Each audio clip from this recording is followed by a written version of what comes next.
that's good that we have a full volume check here. All right, Drake. Sorry, I appreciate your helping. We now have to do this. All right, folks, here we go. Again, I've already posted the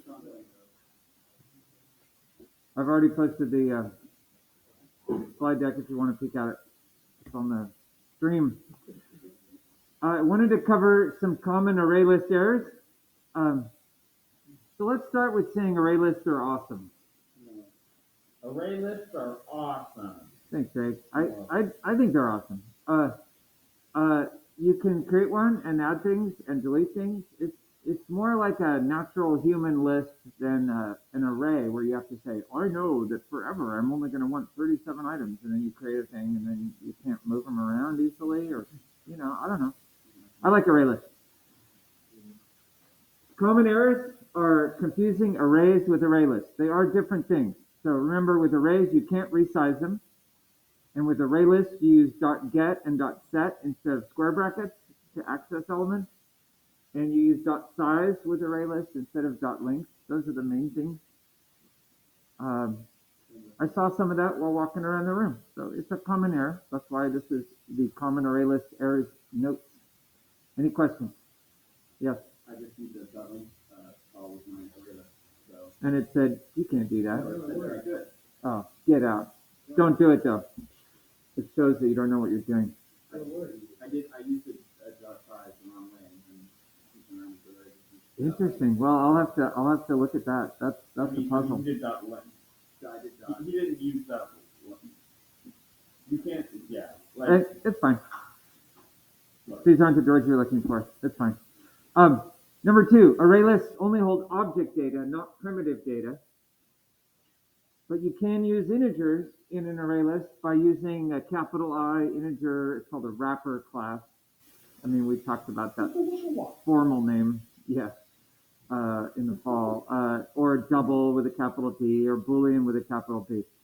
You have to say what type of object you'll be storing in an ArrayList at the time of creation, like I do up here. ArrayList string equals new ArrayList string. Don't forget the parentheses at the end. That tells Java to call the constructor. And they're empty because we just create them empty and then add things later. If you'll be removing elements from an ArrayList, start at the end and work backwards. Otherwise, you're going to run into trouble because the index numbers get off. If you're going forwards and you delete one, then your count is off because you're in the wrong place now. This is just an example where I'm going through a list and deleting everything that is actually temp, but I'm starting at the end and working backwards, and this code would do it just fine. And here's one you probably haven't run into, but don't change the size of an ArrayList if you're using an enhanced for loop, because if you try to, you'll get a concurrent modification exception error. So that's like if you did for string p colon the list, and then in there you were like, oh, I'm going to add one now. You can't. Don't add it. Don't try to add or delete things from an ArrayList while you're using an enhanced for loop. Enhanced for loop, think of it as like a read-only way to get at the ArrayList. But wait, there's more. If you want to change elements in an ArrayList, use a regular for loop, not an enhanced for loop. And then use get and set methods. So here's a little loop that makes everything in an ArrayList uppercase. So words dot set, that tells us, hey, we're going to be changing something. And then the set method takes 2 items, the number that you're trying to replace, and then what you want to replace it with. So this is quite a statement. I'm not going to argue with you there, but you break it down. Words.set tells you you're changing something. And then this is the index. The I is the index that you're changing. And then what are we replacing it with? Well, we're getting the value at I and making it uppercase and shoving it back in. So this one line inside replaces everything. Yeah. So going back to the last slide, you can't like add or like remove things with an enhanced for loop. But can you use like the set command with an enhanced for loop? Sure. Yeah.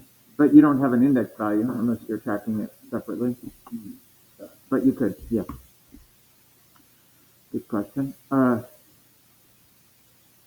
right, getting set. This is not an error, but it's an overview of all the ways you can access an array list using a for loop. So check it out. If you start with I equals 0, you can do I less than ArrayList.size, I plus plus, or if you start at 0, you could say less than or equal to size minus 1. I don't know why you'd want to do that. It seems more complicated, but you can do it. If you start at the end, it's ArrayList size minus 1, and you can go all the way as long as it's greater than or equal to 0, down 1 each time.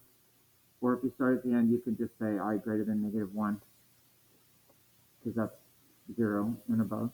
Yes?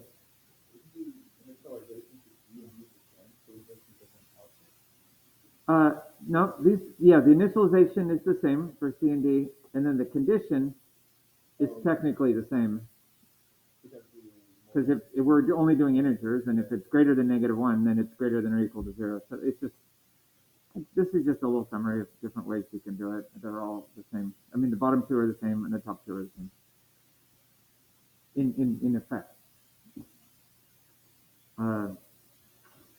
You can tell I got this out of something. I don't remember where I got it, but I thought this is helpful. I'm going to share it with my students. Because that's not a font or a typeface or a table format that I make on my own. So I collected it last year. That's why I don't remember where it came from. Okay, folks. Some notes. Linear search. Very simple. We've been doing this already this year. A linear search is when you traverse an array or an array list looking for something. You search from the front to the end or from the end to the beginning. The idea is you're going, linear means line. A linear equation is the equation of a straight line in math. A linear search is you start in one spot and you go forward kind of mindlessly until you hit the end. Or start at the end and go mindlessly till you hit the beginning. So in Java, it's traditional in a search to return the index of the thing you were looking for if it was found, or to return a negative 1 if the thing wasn't found. You remember that when we do index of, you get negative 1 if the thing isn't found. This is very similar. Here's an example. This is a method called findIt. It returns an int. It accepts an array list called num, and then it also accepts a value that you're asking it to look for. So you send over, let me see, no, I didn't do an actual example, but you send over an array list, and then a number you're searching for. This thing, simple for loop, goes through all the items, and it says, hey, if the current one is equal to the thing they're looking for, then return the index. And if it makes it all the way through the for loop without doing a return, it just returns negative 1. So this is pretty simple. Linear search is not complicated. Is it possible to do this with an enhanced for loop? It would be possible, but the whole idea is to return the index value of where the thing was that you found. So that wouldn't make any sense. If you did do an enhanced for loop, you'd have to have a separate variable that you created that kept track of what index you were on, which is just pointless. So this is a classic, perfect linear search. Any questions? We've kind of been doing these all year. I mean, looking through things for things. What do you do in computer science? We look through things for other things. And then we tell people about the things. That's if I contribute one thing to your learning, I hope it's that. I'm just kidding. Please don't remember that. That's not in my notes. All right. We have there were 3 separate little sections in our notes today. This was the last one. ArrayList in a custom class. So far I haven't had you write like a bicycle class that has an array list inside of it or something. And when you do, there's some special stuff you've got to do. So here's an example. Let's decode this class. It's called comments list. Look what I do. I declare private ArrayList string comments up top, but there's no equal sign and there's no new command. Right up here. this is how you have to do it. You have to do you have to do the first half of what you normally would do, but we're declaring it private. Private array list string comments. We're saying, hey, every comment list object is going to have an array list, and it's going to be called comment.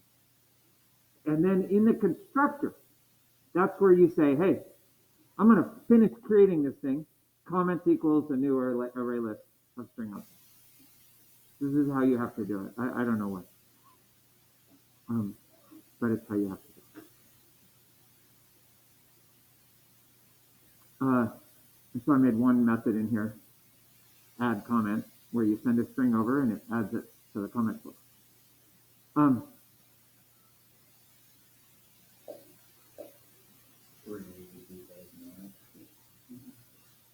Any questions? This may seem like you're like, oh, well, okay, whatever.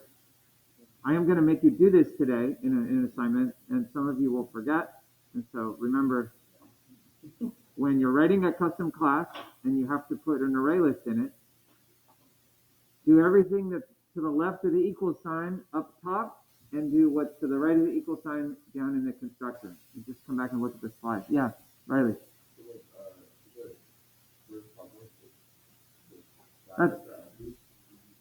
This is a constructor. Yeah, for the first constructor, just in this class. Okay. I mean, it could be any, if you made a class that was accepting a parameter, then you would have a parameter here. But this is an example where this object is going to have an array list inside of it, and you have to declare the first half of it above, and then you have to, in the constructor, declare the second half of it. Yeah, I'm not going to make you use this comments list code. But,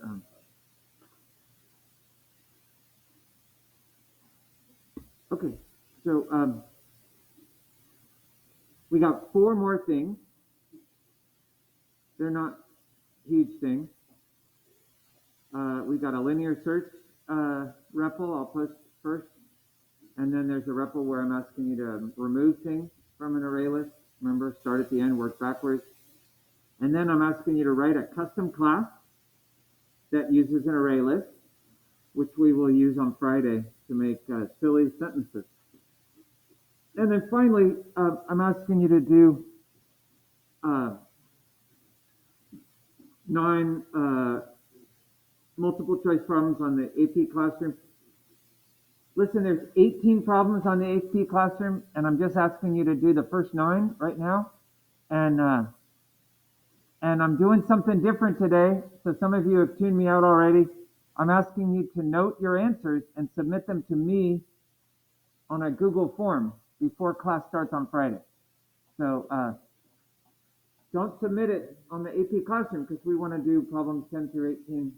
I want you to do problems 10 through 18 on another day. So maybe while you're doing them, just write down what you did because it's otherwise hard to keep track or remember. So, do them, do the answers on the AP Classroom.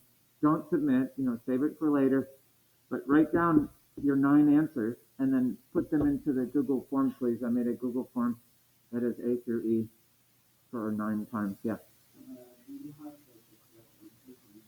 I do. I do.